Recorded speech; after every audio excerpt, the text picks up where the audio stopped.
Keith and Murray Clement were not the most brilliant thieves in Livingston Parish. They hadn't done well in school.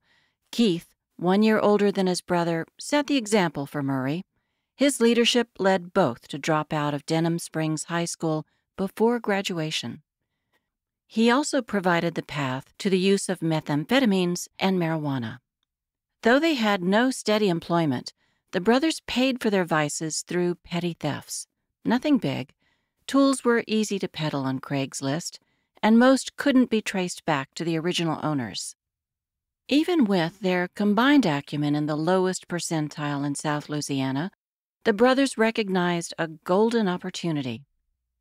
Hurricane Brenda ravished the southern bayous and marshes of the Pelican State with Category 3 winds as far north as the Mississippi border. Baton Rouge and the surrounding parishes bore the brunt of the wide bands of destruction. A mandatory evacuation left the city of Watson deserted.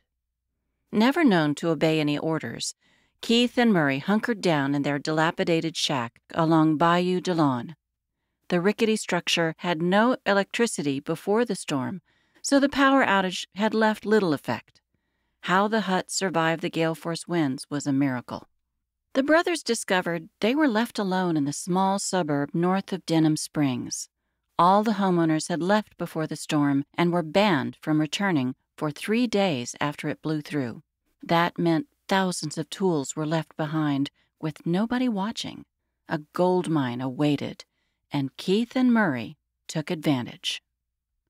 With no electricity to power the alarm systems, the brothers struck house after house. They took every tool in the flooded garages and sheds. Saws, wrenches, hammers, socket sets, screwdrivers, drills, anything that could quickly be sold at bargain basement prices on the World Wide Web. Some homes had standing water, not clear tap water, but filled with debris, mud, and God only knows what else. That didn't deter the brothers.